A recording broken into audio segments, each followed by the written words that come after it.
ये बताएं आप लोग क्यों हंगामा करते रहे? क्यों आप लोग हंगामा करते रहे? क्यों हल्ला करते रहे?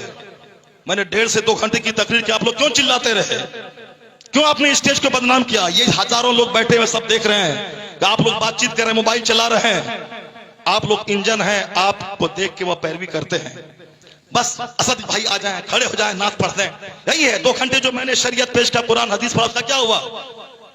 ये सारा मजमा सुनता रहा और आप लोग चिल्लाते रहे और बात करते रहे और कहते हैं कि आलिमों का एहतराम नहीं है। गरीब नवाज ने कहा है कि आखिर जमाने में आलिमों को बकरी के चरवाही की तरह मारा और हकाया जाएगा। ये जाहिल खेत छोड़ के नमाज पढ़ने आएगा और आप सड़क पे रुमाल झाड़ेंगे और बोलेंगे आलिमों का एहतराम नहीं है। नहीं बोले आलिमों का एहतराम, खुद आलिम बन के दिखा दें। ये कौम तो पांव चूमने को तैयार है। आपको सारी कौम देख रही है। मैं कुछ नहीं बोला आपको इस 2 घंटे के दरमियान में। बहुत चिल्लाया आपने, बहुत बोला आपने। आपने जलसे के तकद्दुस को पामाल किया है आपने। जब आप दीनी गुफ्तगू का एहतराम नहीं करेंगे, फिर आपका एहतराम कौन करेगा?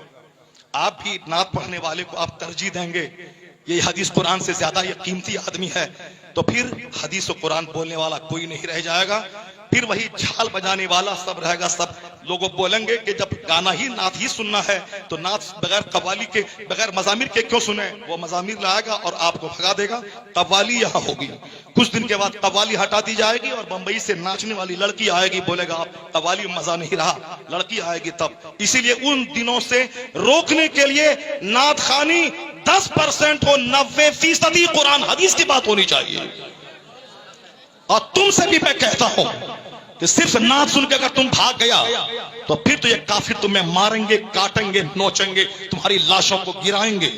यही इस्लाम सिखाता है कि गाना गाएं। अगर तुम नात सुनने के बाद भागेगा, नात सुनना जरूरी नहीं है, कुरान सुनना जरूरी है, हदीस सुनना जरूरी है, बुजुर्गों की बात सुनना जरूरी है।